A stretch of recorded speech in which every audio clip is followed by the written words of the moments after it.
Less than 20 seconds remaining in round 3, scheduled for 15.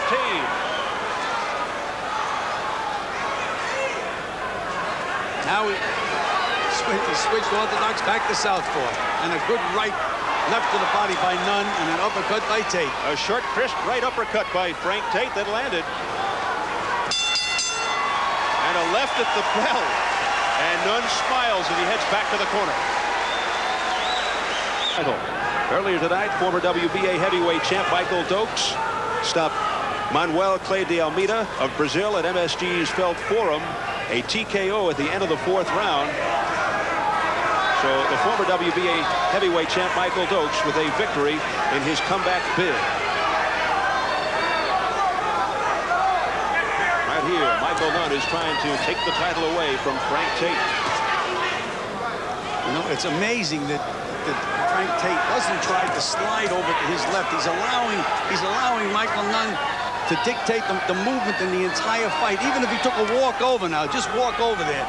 Walk over to the left. Get Nunn in front of you. But he just stays there and he lets Nunn circle around from side to side.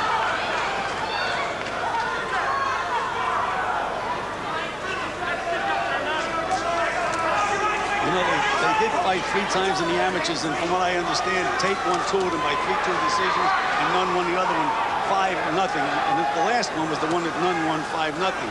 But remember, that's with head guards and big gloves. It's really not the same thing. And in those days, I don't believe Nunn ever stood still and threw a good solid punch. Now he's punching a little bit. He was criticized for boxing too cautiously and defensively in the past. But he is showing his entire repertoire of running skills tonight against Frank Tate. And he is exhorting Tate on now. Says, come on in. Well, you know,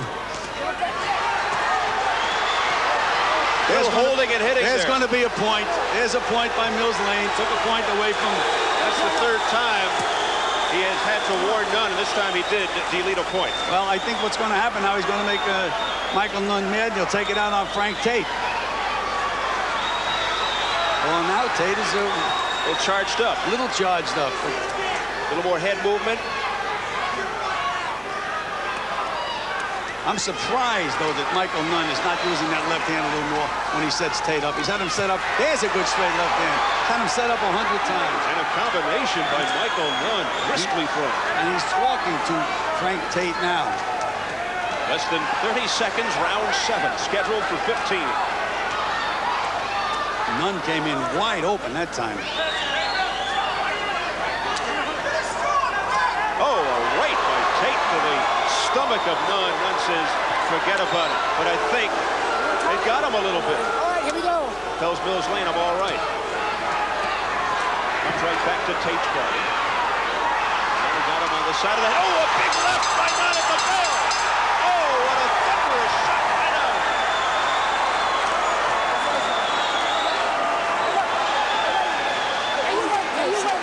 At the end of the 7th round, Michael Nunn connecting with a solid left. All right?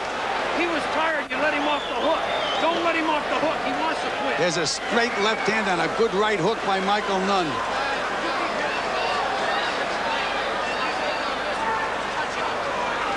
Here's what Michael Nunn has been getting away with, but not getting away with. Mills Lane took a point away, but he holds behind the head and he throws that left uppercut. He can throw that uppercut without holding behind the head and score effectively with it. Go. He's on the Doesn't need right those there. tactics. And let me tell you something. This guy ain't helping you out in the middle. Taking a point from you, and God knows what else is going on, Nunn. Let's go. Be determined, Nunn. Be determined on this job. Okay. I ain't even worried about what's going to happen. I want you to...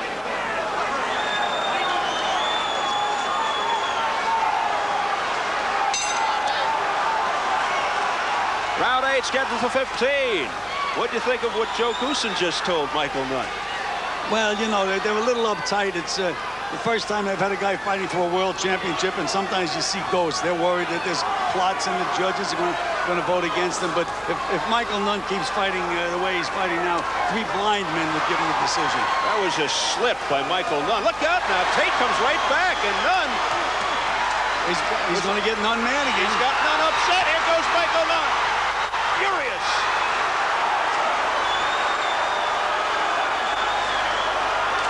What developed there was Nunn's slip.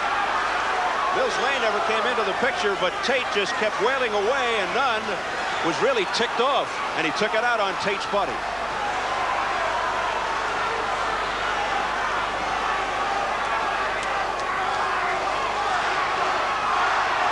The chance of Michael once again.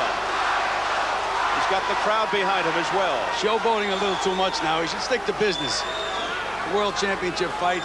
Let him throw solid punches. He sure threw one at the end of the 7th round. That had to stun Tate. That's what Tate has to do. Throw punches at something. At least he got Nunn in front of him that time. And we had mentioned earlier that straight right hand to the body. He has to throw that right hand to the body. Feel something, even if the guy blocks it. Frank Tate, who is also known as a good boxer and a runner, actually looks like a plodding type fighter in the same ring with Michael Nunn. Well, he is making him look that way. That's why I said if I managed to fight, I'd never let him fight a Michael Nunn.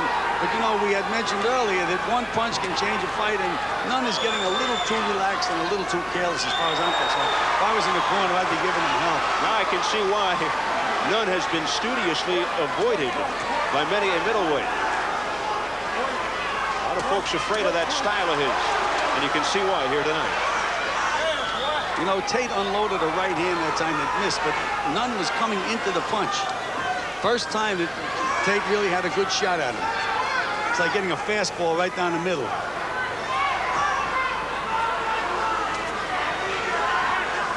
They're urging Frank Tate to move his hands from his corner. Under 30 seconds, round 8. It is scheduled for 15. The IBF middleweight title at stake. Frank Tate, the champion. Michael Nunn, the challenger in command. There was a crisp right by Tate that landed to the face, flush on Nunn's face. 3 solid punches by Frank Tate.